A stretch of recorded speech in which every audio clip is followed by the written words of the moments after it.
But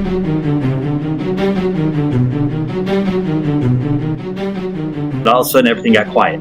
Out of nowhere, this stench came, and all of a sudden, these damn trees started shaking.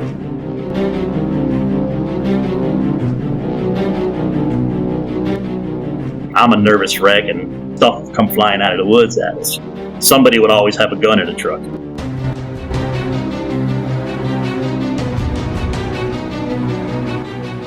It couldn't have been no more than 3 feet next to this thing, and all of a sudden it jumped up and took off on 2 feet and ran off into the swamp.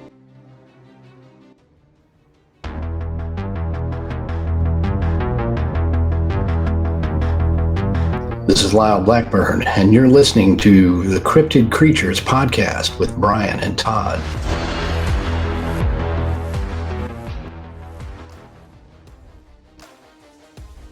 This is the Cryptid Creatures podcast. I am Brian, and with me, as always, is my co-host Todd. What's up, buddy? Hey, man. Tonight we're going to bring on a Wildman encounter. Wildman. Wildman. Yeah. I'm not sure what a Wildman is. I'm guessing it's a Bigfoot. Kind of the same kind of thing. Yeah, I would think so. That people have, different parts of the country, they call it different things. Right. We call it different things all over the country, let alone the world. So maybe we'll see what it is. It's all the same. David's going to come on and talk about his experiences and encounters he had in Florida. So cool. I'd love to hear that. We'll bring him on and see what he has to say. Ready? Let's get him. Dave, welcome to the show. Thanks for coming on tonight. Thank you. Yeah, good having you. We had been talking online through social media, and you had mentioned that you had had an encounter. How old were you, and where did this happen, roughly? I was probably 13 to 14, so it's going to be like 39 to 40 years ago. And it was down in Homestead, Florida. Okay. Homestead. Well, start us from the beginning and tell us what happened. All right, so I'll just kind of lay it out. Like back in that time, Homestead in Florida City, there wasn't really much out there. There was not a lot of development. We had an air base. That's how I got there. My father was Air Force. We had a nuclear power plant, and then we had an old Navy base going down towards the Keys. So in between all that, there was just a lot of acres of swampland. Like we would, very similar to the Everglades, and you could just go for hours and hours and hours and never find the end of the road, So back in those days, me, my father, my little brother, everybody was heavy into bass fishing. Or fishing in general. If it was in the water, we were trying to catch it. So, we fished probably 4 to 6 days a week. And it wasn't just us. My dad's best friend was a next door neighbor. So he had this old truck. So there'd be 4 of us. It'd be me, Dad, my brother, and Paul. And so we'd go to our spot. And this spot was out in the middle of nowhere. And if you didn't know there was a canal there, you wouldn't even know there was one there. So it was just very off the beaten path, And we would go. So basically, we would leapfrog. So Paul would stop the truck. Me and my little brother would get out. Mom and Dad would get out first. Then he'd go up further. Me and my brother would get out. Then he would go all the way to the end and park the truck. So basically, we would just fish up to the truck. And then when my dad got there, he would jump in the truck and he would drive it up to Paul. So we did this. We did this hundreds of times. Never had an issue. So one day we were just doing our thing, fishing. Dad was behind us. Me and my brother were stopped at this spot, and I started casting. And all of a sudden, this rock hits the water, right? So I turned and I started yelling at my little brother, hey man, go over there and whoop your ass if you do that again. And he's like, well, I don't know. He said, I didn't do it. And I was like, what do you mean you didn't do it? And he said, it came from the woods. And I said, what are you talking about? And then right about that time, everything just got quiet. No bugs, no birds, no nothing. So I started getting a little freaked out. And next thing you know, here comes another rock flying out of the woods. And at this time, I realized it wasn't my brother because I seen it coming out of the woods. So naturally, I thought it was Paul. So we start, yelling to Paul, hey man, cut it out. It's not funny. You're not scaring nobody. And another rock came. And, he started like, I went over and, grabbed my little brother by the shoulder, tried to do the big brother thing, posture up and all that shit, Then I started noticing that these rocks are not a rock like I would throw at my brother. You know what I mean? These rocks are like the size of softballs. And these things are coming whizzing through the damn trees, And so I'm telling my brother, I was like, look, we need to leave. And right about that time, all I can describe it was a small tree come flying out the woods at us. So I grabbed my brother and we hauled ass. I mean, we didn't fish anymore that day, ran back to the truck, threw our shit in the back, jumped in there, locked the doors, and we could see Paul walking back towards the truck. So then that's when it was like, man, what's really going on here? And all of a sudden the back of the truck shakes, right? So I scream, my brother screams, and we look, and it's my dad. My dad just threw his shit in there, and he's trying to yank the door off the hinges. And my dad's one of those guys that it could be a hurricane and he's fishing. Nothing bothers him, So he jumped in the truck and told Paul, he's like, hey, we need to get out of here. So we go and we get to that spot. And my dad sees me glance over, and he's like, what happened? And I says, I'd tell you, but you think I'm crazy. And he says, well, I'll tell you what happened to me, and then you tell me if it sounds right. So we get going, and by this time, Paul's interested, and so Daddy's like, says, well, I went over there and was fishing, standing on the culvert, and somebody threw a rock at me. And he was like, so, I thought it was Paul screwing around, whatever. So he starts yelling at Paul and this and that. And he says, then another damn rock came at me. And he said, by this time, he's starting to get pissed. So he caught something moving, like out of the corner of his eyes. And then another rock come winging at him. So he decided he was going to run in there. He runs in there and, he's got a buck knife in his hand and all that stuff, And he says he goes in there and he almost trips, and there's this dead deer laying there, right? So it looks like something just killed it, whatever. And he said all of a sudden everything got quiet. And then he said out of nowhere, the stench came. He said it was gagging him, his eyes were watering and all this stuff. He said, but it wasn't from the deer because he was basically standing on top of the deer, And so he looks, and then again, he sees something moving at the corner of his eyes, and all of a sudden his damn trees start shaking. He's got these two trees shaking and doing this weird stuff. My dad is like, it's a damn bear. But we don't have bears in Homestead, Florida, you know what I mean? So he said he started looking at it and trying to get a little closer, and that's when it basically ripped one of these trees up and chucked it at him. So then he, did like we did, hauled ass to the truck, So he told me that story, and I'm a nervous wreck, and I'm like, yes, that's exactly what happened. Except that, when we had that, the little run in with it, we never saw anything. Didn't really smell anything. Nothing, just stuff come flying out of the woods at us, So that was a very interesting day, and that was the first time. So we actually, between me and my father, we have a total of 4 different run-ins with this thing. So each one gets a little creepier. Yeah.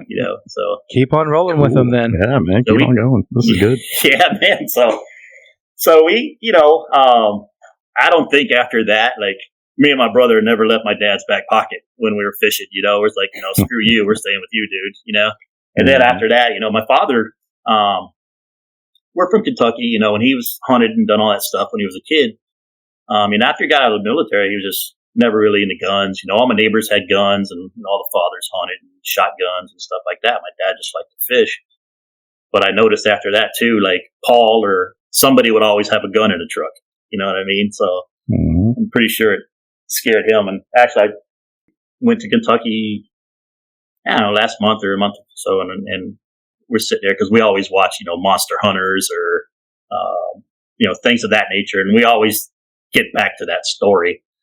And so then he turns around and he tells me, he's like, hey, Dave, so I didn't tell you about the second time. And I was like, man, dude, what are you talking about? And he's like, well, yeah, I went back fishing one rainy day after work because he was a roofer. So when it rains, you can't work. Mm-hmm. So he said he was sitting there and fishing, nothing going on. And he said he started walking And he said he couldn't have been no more than 3 feet next to this thing, and all of a sudden it jumped up and took off on 2 feet and ran off into the swamp. And, so then he's like, I didn't know what to do. He says, I already thought I was crazy, because the first time I had this encounter, he says, so if I would have told somebody that one, everybody would think he's nuts. And he was like, how could it hide itself in plain view and then all of a sudden just take off, I was like, I don't know, man. So, Yeah. so that was his second run in. And then let's see, the second time I seen it, and then I actually seen it this time. It's really strange. So again, to line the story up, Monday through Friday, the kids in that neighborhood kind of just did their thing, with the kids on the block. And, if my dad went fishing, I was always with my dad. If not, I was playing with my neighbors. And there was a group of, there's probably 8 of us, we all rode dirt bikes together, went camping together, but on the weekends, we always, if my dad was fishing, he had all the kids with him.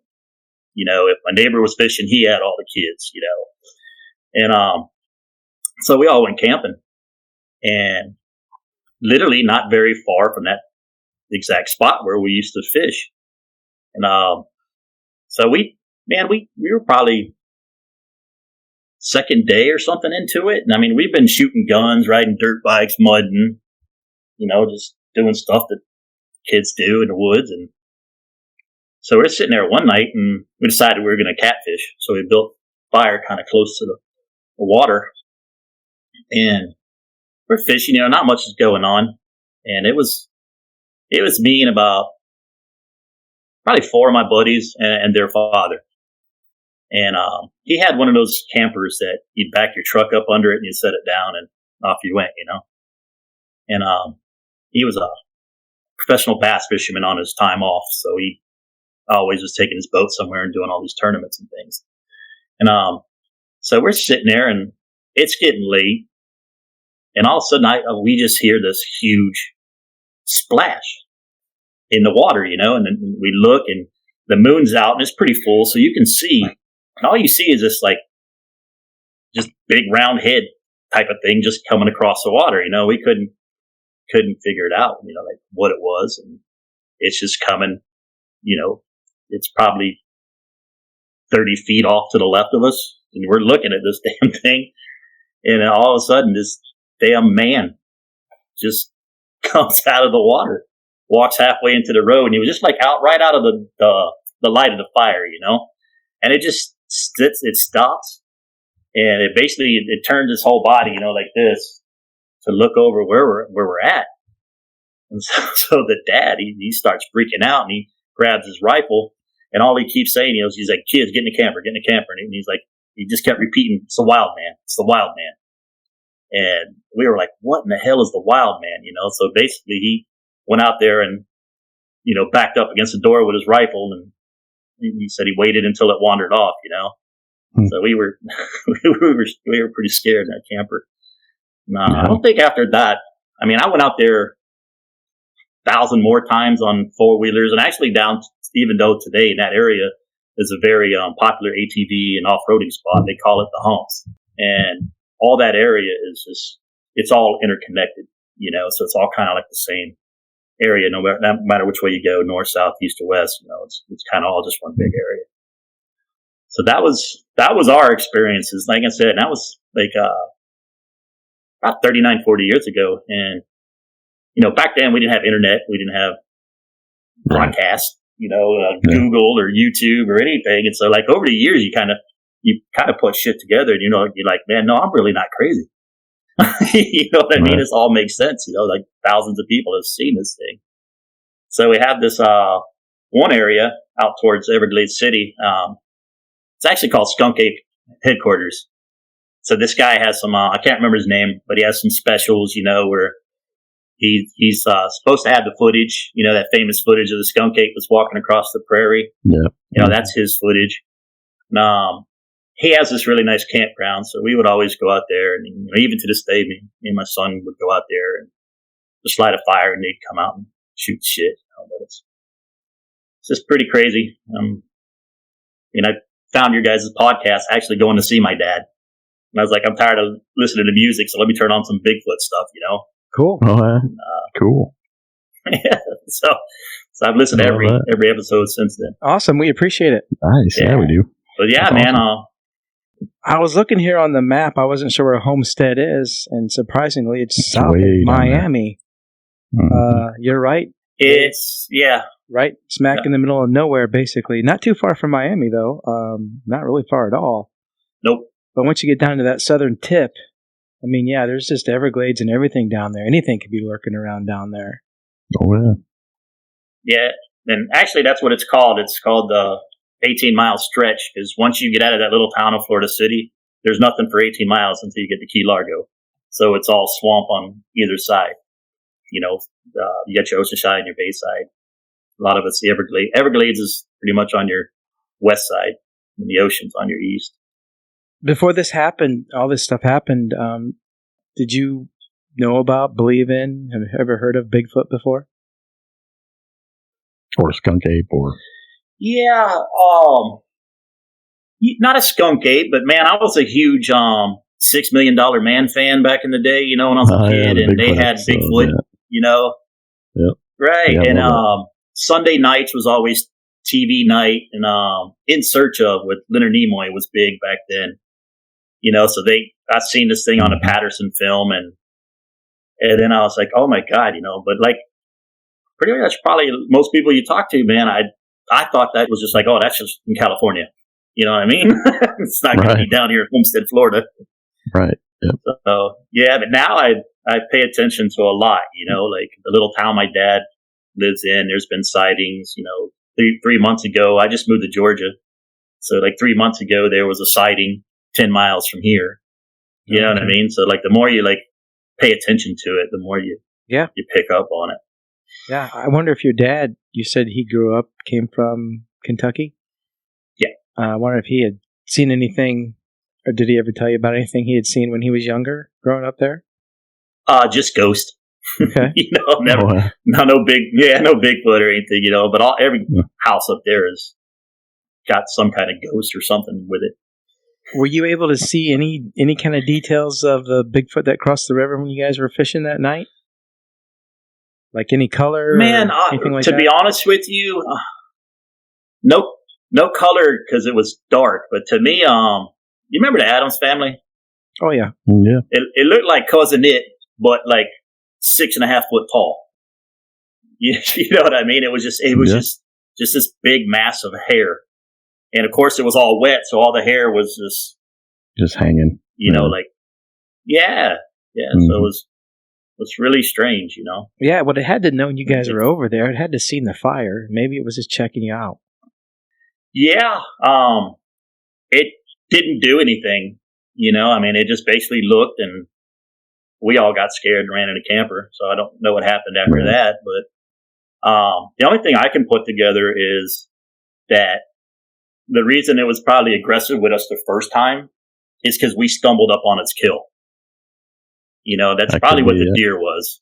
Mm-hmm. And you know how animals are. You can't even, if your dog grabs something and you try to take it away from them, they get aggressive. You know what I mean? So. Right. Yeah, but I think it's cool. Mm-hmm. Like I said, I've listened to a lot of episodes, and I hear people like, oh well, they don't cloak, or they do cloak, or they always stink, or they never stink. You know what I mean? And I kind of think it's like one of those things that it's kind of like a skunk. That's why they call it a skunk ape, but like it's like a defensive mechanism, like a warning. Yeah, exactly. It's like, hey, get out of here. Yep.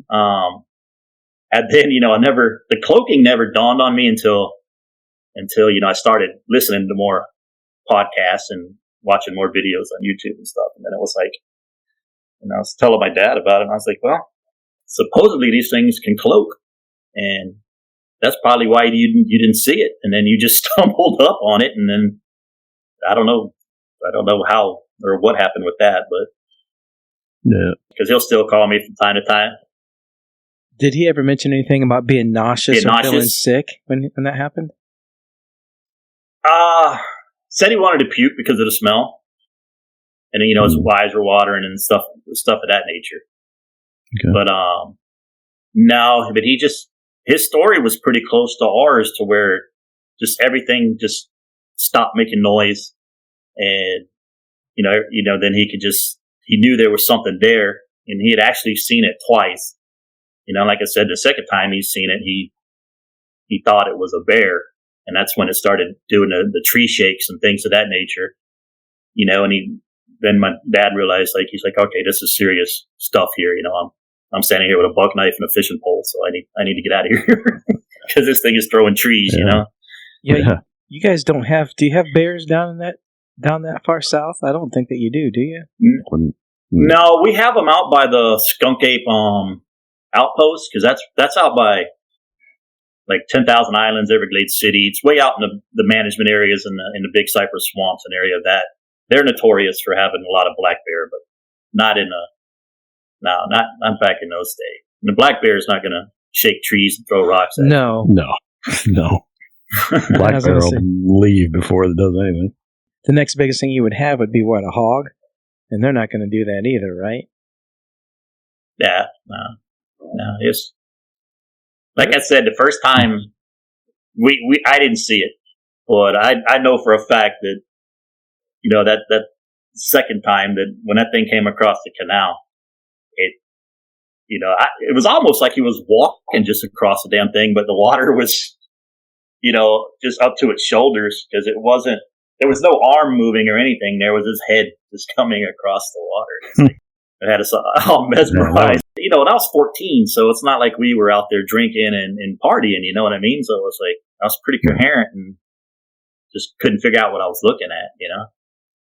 Yeah. Yeah, there's a lot of vast swamp wilderness down in Florida. If you look on the maps and you really zoom in a little bit, it's huge. The Big Cypress National Preserve is down there. I mean, all this uncharted territory that, you know, people don't mess with on a daily basis, hardly ever. And in all the other parts of the United States, just staying in our country, for example, all the vastness there is. Who knows what's crawling around out there? So, yeah, I mean, we've heard plenty of skunk ape encounters, and every time I get to Florida, I try to get out and look for those things. Yeah, I don't know. I mean, do you think there's different kinds of these things? Like they say Florida has maybe a smaller, more of a temper, has more of a temper than Pacific Northwest. Kind of anger management. Yeah. Yeah, that's probably Florida people in general. Right. But yeah, I mean, it would almost have to be, because, you know, deer in California are not the same size as deer in Florida. You know what I mean? Things adapt to their environment, you know, and they can only get so big or so small or whatever. But I have heard a lot of stories about, like, the skunk ape being more aggressive than say, you know, the ones you would see out in the Pacific Northwest or whatever. Right. Yeah, we've heard that about the southern ones. So what do you think about these things being like the missing link or some kind of offshoot of man or a mix of man and ape? Do you think that's maybe what these things could be, or what's your opinion?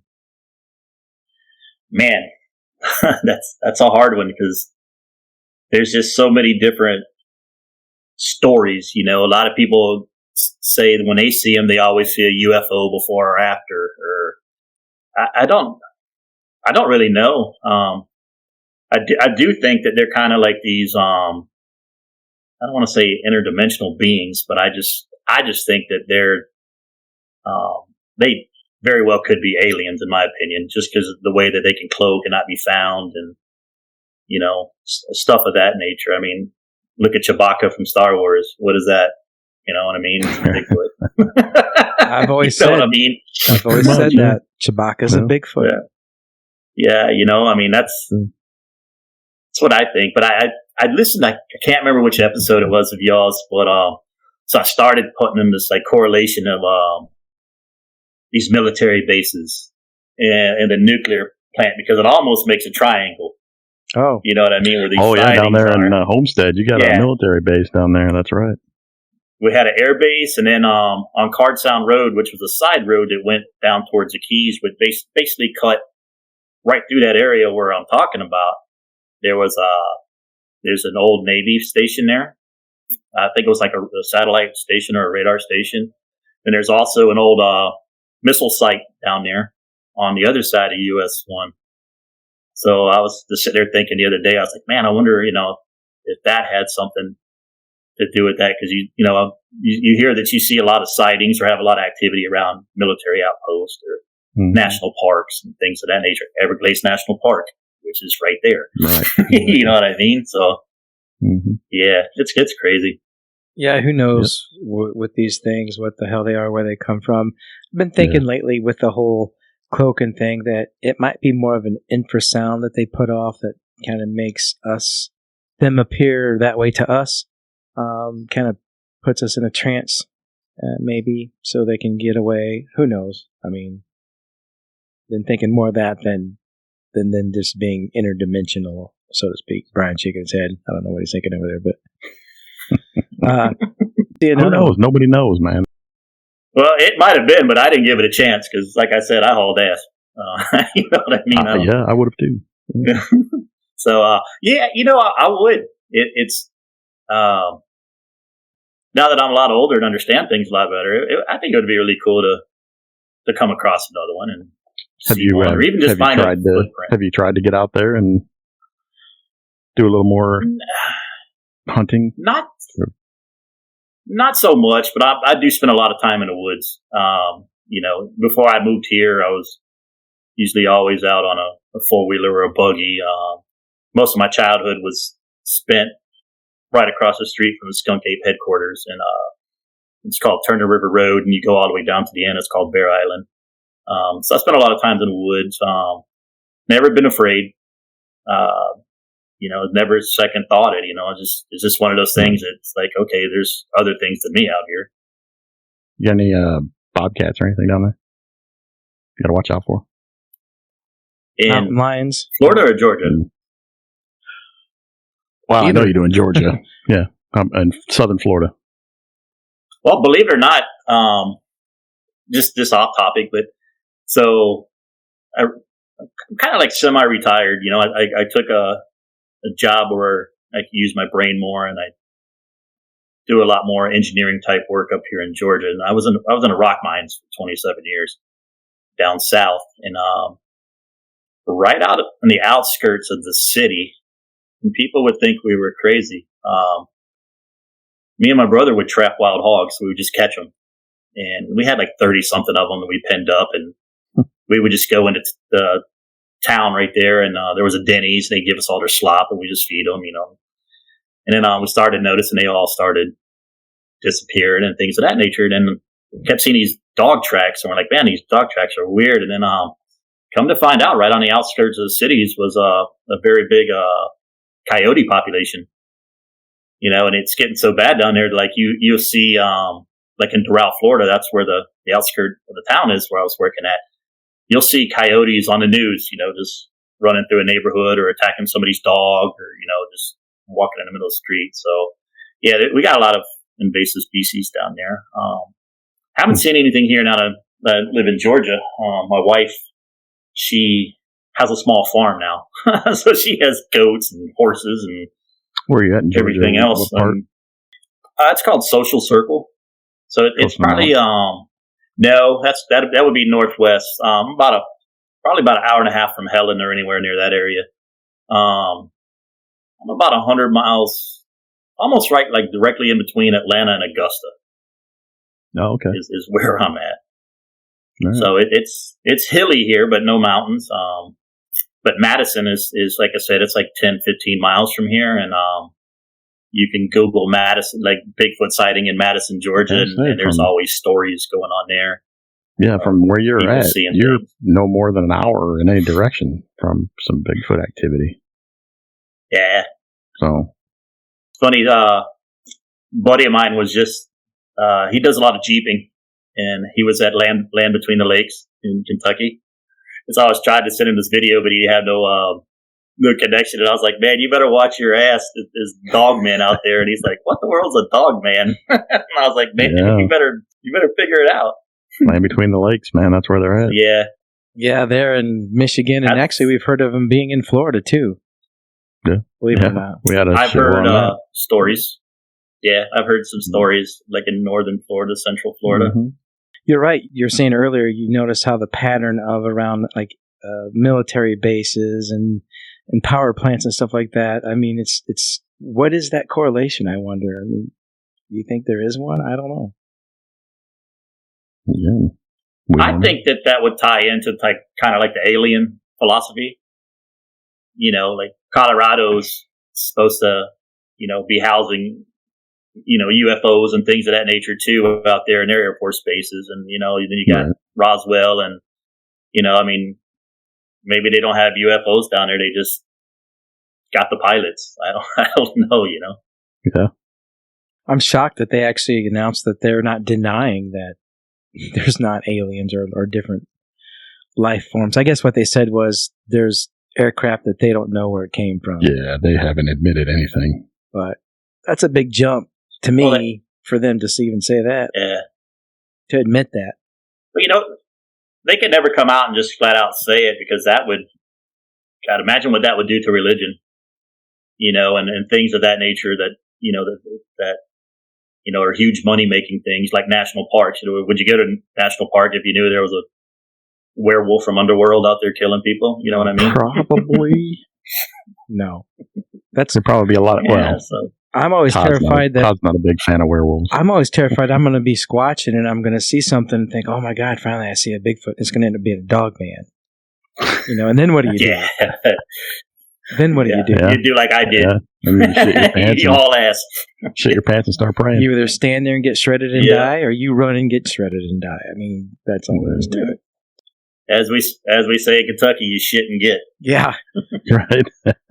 Maybe I'd be lucky and a Bigfoot would come along and kill the dog man or fight the dog man. I'd get the hell out of there. Who knows? Right. That'd be a double Bigfoot whammy would save day. your life. Yeah. That'd be a good story to tell. Well, yeah, that'd be a great story.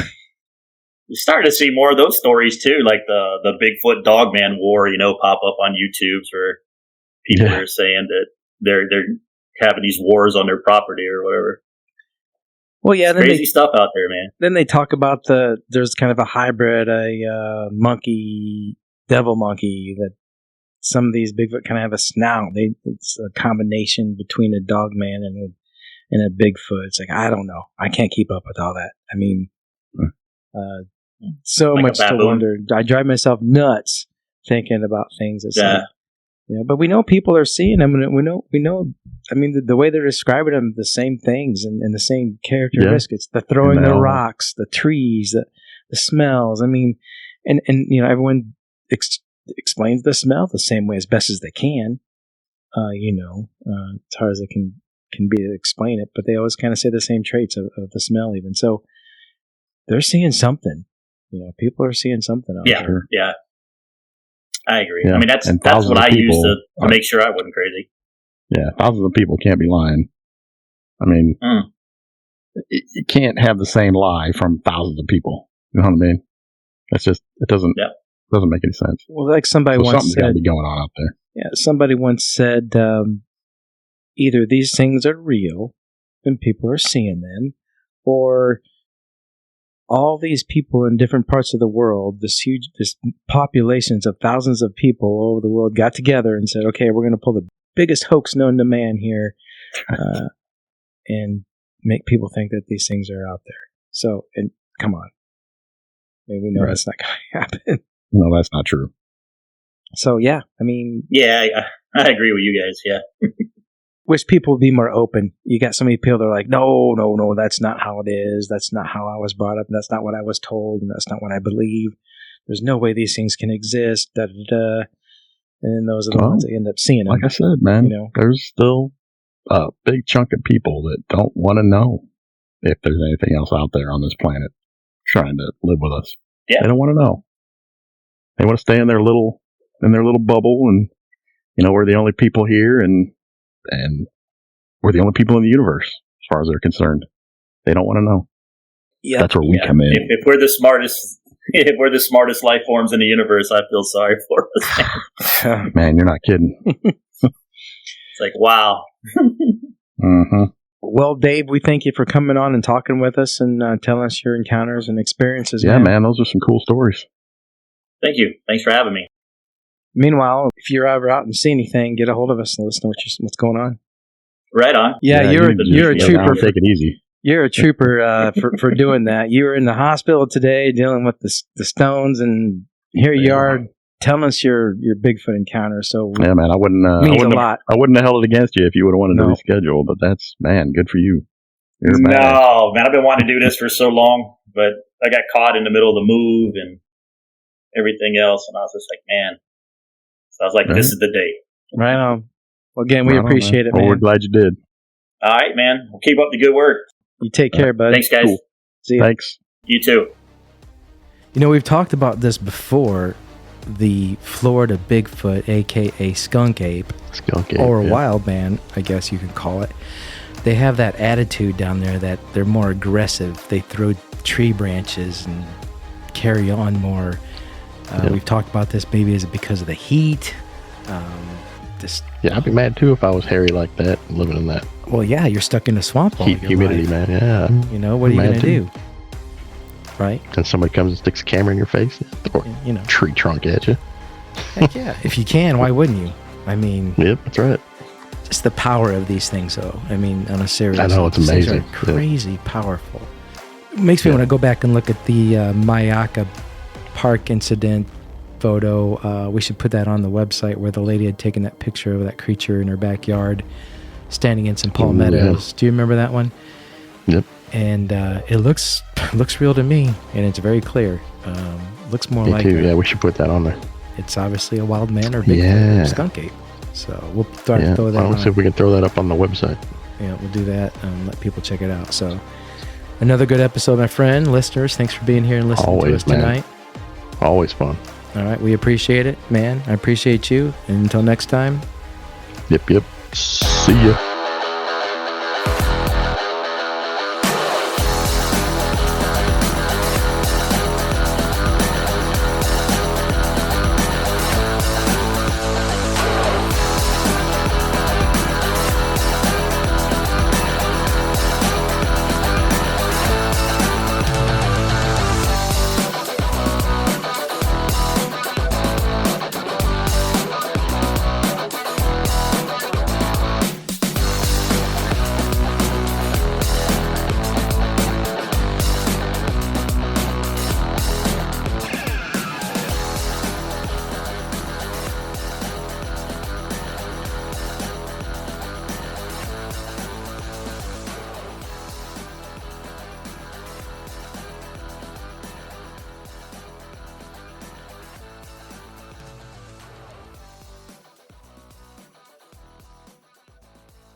You're listening to the Cryptid Creatures Podcast with Todd and Brian.